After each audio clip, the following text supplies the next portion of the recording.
guys, it's Lily Firestone, and yes, this is Chapter 7 for you guys. I've remade the video so you can read along if you so choose to, and if anyone's brand new reading this, I hope you enjoy that you can finally read along. And once again, I'm going to state that there is warnings in place for mature content, because it is quite similar from Chapter 6. And if anyone is upset that I did not read out Chapter 6, that is your prerogative, and I could not fix it unless you wanted me either being quiet for way too long or it just not being good, so I did the best I could. I'm sorry if anyone is upset, but that is how it is. Okay, and here is Chapter 7 remade for you guys. The audio still stands as before, so it's not much of a change, except you can read if you so choose to. Okay, fair warning, some of the parts of this chapter are a little bit embarrassing. Be reading out loud, so if I make some little mistakes, please don't get mad. Also, there's kind of a long intro. I'll try to make it go along as fast as I possibly can. Basically, this is an alternate universe, like the story I've made, where I originally started in Season 1.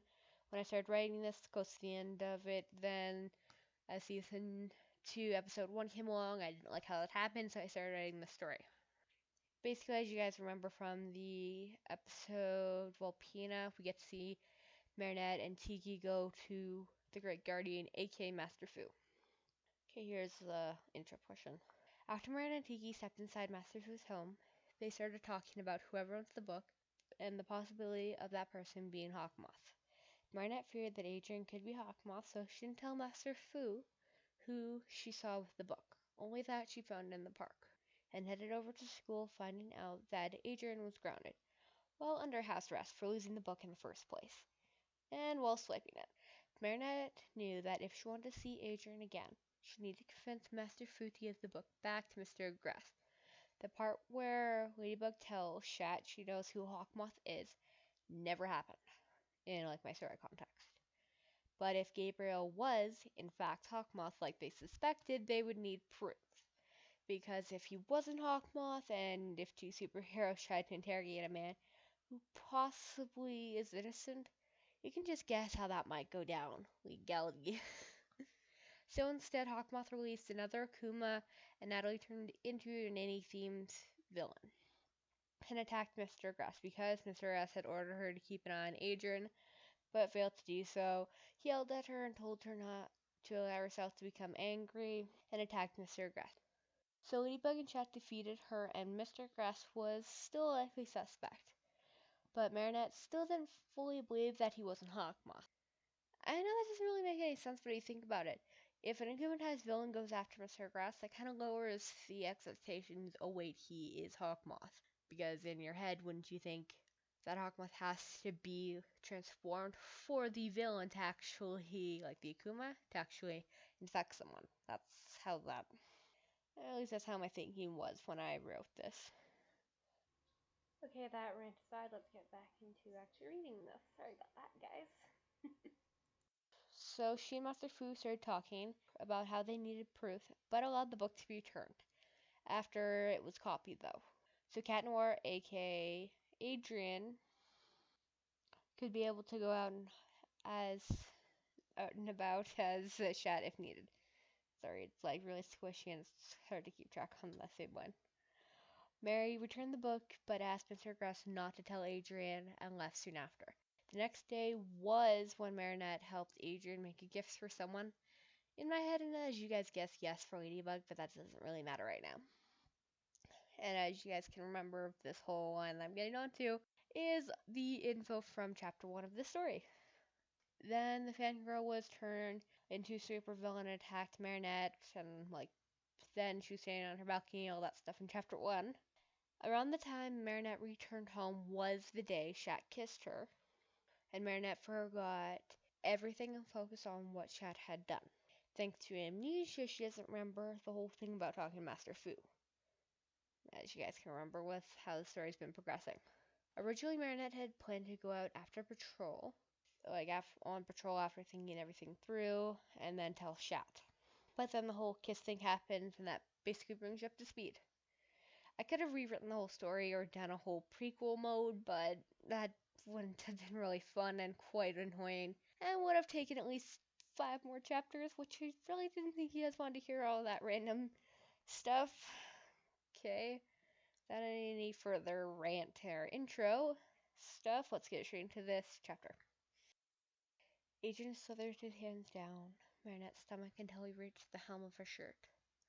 With a heavy swallow, he began lifting her shirt up, and with every exposed part of her delicate skin, Adrian felt his stomach tighten. Before Marinette really had time to process what was happening, Adrian's hands had just reached the hem of her bra and slowly removed her shirt, but the hooks of the bra stayed in place. Adrian let a small growl escape his lips as he lifted Marinette slightly to fumble with the hooks. "Kitty, you want some help?" Mary squeaked.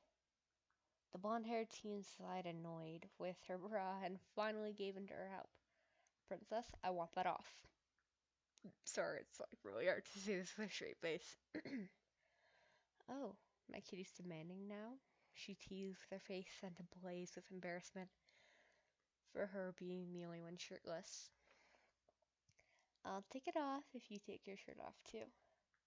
As Marinette said shirt, Adrian swiftly pulled off his shirt, staring at his lady. Mary's blush deepened as she saw his muscular body. "Kitty," she said breathlessly. Adrian leaned his head beside Mary's. "Princess, your turn.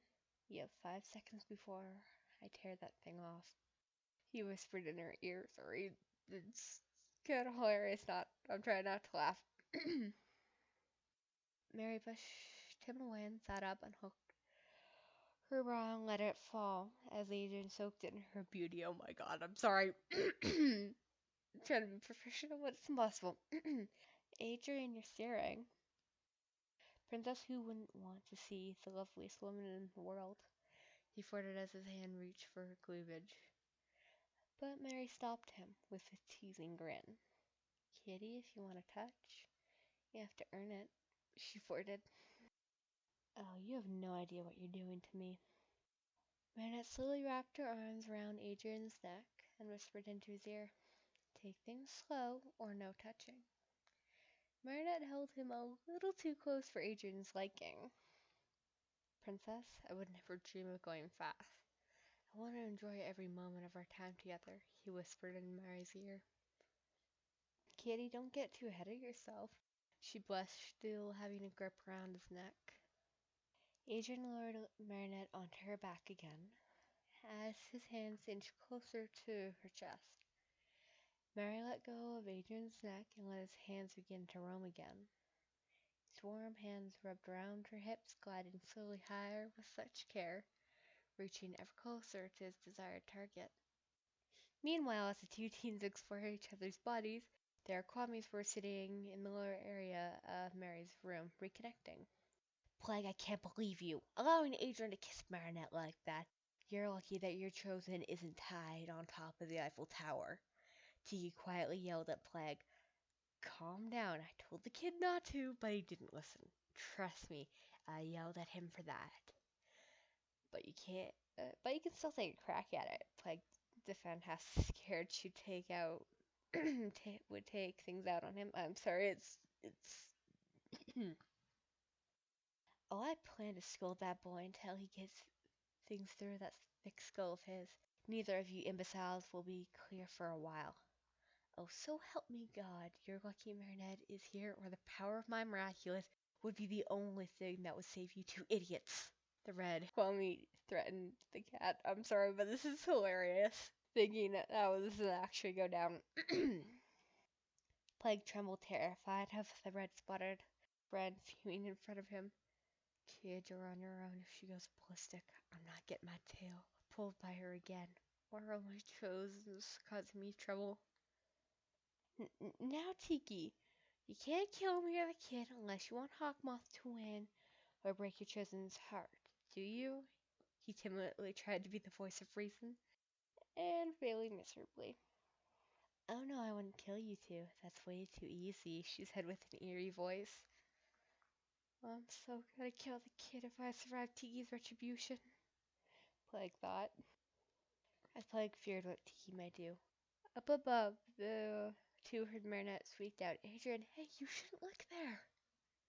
Tiki's anger flared tenfold. A burning inferno glowed in her eyes. Her head whipped around, staring above her targets in sight with the intent of stopping the teens in their explorations of each other's body. Plague, get your ass up there with me. They aren't going any further. Enraged, she flew up towards the horny teens as she wanted to yell at. As Plague followed, not wanting to be the target of her relentless fury, as the two teens came into view, they knew for over a year now they saw Adrian straddling Marinette's hips as he acted like a newborn babe to Marinette's breasts. And the girl underneath him looked embarrassed, yet her face contorted in pleasure. Adrian, please don't stop. That feels so good. Marinette purred, encouraging the blonde-haired teen. Marinette, do you want me to go further? He asked in a husky, deep voice. Marinette, Adrian, Tiki screeched. Adrian froze in place the second he heard his name, thinking for a split second Marinette's mother had caught them like this. But seeing Mary's face, it had to be her Kwame. As the blue raven-haired teen below him was trying to cover herself, mortified, knowing their Kwames were looking at them. After a moment, Adrian slowly moved off Mary and sat on the bed facing Tiki, wondering if she was going to get Plague to use his power without the ring on him. Marinette Dupan Chang, the spotted Kwame roared. You know damn well that you should be taking things easy for another week or two. What if you re-injured your back? What would you tell your mother? Or what if the doctor figured out how you did if this went any further? Whoa, calm down, Adrian, trying to defuse the hostility radiating off Tiki. Don't even try that, mister. You're the one that should have stopped this from happening in the first place, Tiki snarled. Just who do you think caused her injury? Oh, that's right, you. For kissing Marinette as Chat Noir. What did you think would happen? Tiki, come on, let's... No, Mary. He should know what he did to you. And remember how you were, she continued. Marinette stopped, knowing that there was no stopping Tiki right now. Adrian looked from Mari to Tiki, feeling even worse than ever about his stupid choice. Tiki turned back to Adrian, now aggressed. Did you have any idea after the fact? Did you think Marinette was just a little hurt and confused? Well, buddy, she bawled her eyes out until she passed out. Adrian instantly turned to Mary, eyes wide. Mari, he asked in a low, sad tone. All right, Tiki, that's more than enough. Trust me, he learned his lesson. Plague finally chimed in. Then Plague dragged Tiki back down to the lower half of Mary's room. Marinette shifted while looking at Adrian, seeing the pain in his eyes, wishing Tiki wouldn't have brought all of that up. But sooner or later it was bound to happen, though she wished it was the latter over the former. Marinette, did you really cry yourself to sleep that night? I hate to say this, but yes. I was so confused. At the time you came over as Shat, you're always sweet, yet showed me your insecurities and fears. We both talked about the hard parts of our lives. But then, when I was Ladybug, Shat was flirty, brave, and loyal, though always being a great friend / crime-fighting partner. Mary, Adrian started but was cut off. Then, well, you kissed me. I didn't know what to think. My friend who I trusted with my life nearly every day kissed me when I wasn't Ladybug. Every time you visited me as Shat,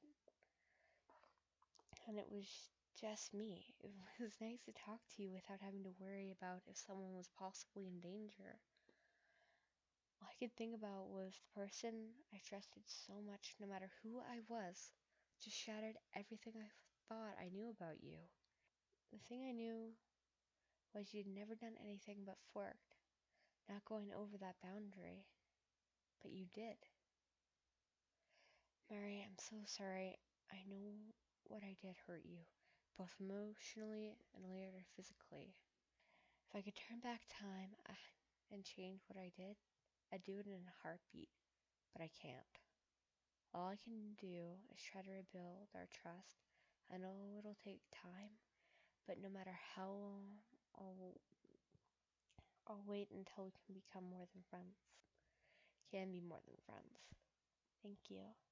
Kitty, that means a lot. Anything for you, princess, Adrian quietly said. Oh, it's okay. I still call you princess when it's just you and me. Or even Bugaboo. I don't mind. Just don't get too flirty if you can help it. Chaton. Marinette replied, smiling. They both looked at the clock and saw it was late. Mary, I think it's about time I head out. Plague, you want some cheese? A second later, Plague scarfed down the putrid trees, and Adrian transformed into Cat Noir again. Kitty, maybe this weekend we could go on patrol together. That'd be nice, princess, Adrian sweetly said and kissed Marinette on her cheek. Then he stood up. Bonne nuit, Marinette. Bonne nuit, mon chaton. Adrian jumped onto her balcony and closed the hatch again, vaulting into the night. Slowly, Marinette drifted off to sleep, thinking about her kitty, as a soft tune of song whispered in her ears from an unknown source. So sad yet so frail, only portions were audible. Night, strong, never, only grow, smile. Hey guys, thanks for staying to the end of this video. I know it was probably hard with me almost laughing a bunch of times. I actually took out a lot of parts of me laughing when I edited this. Even now I'm kind of thinking back to how Tiki would look if she went berserk. Okay, well, thank you for staying through, and see you in the next video.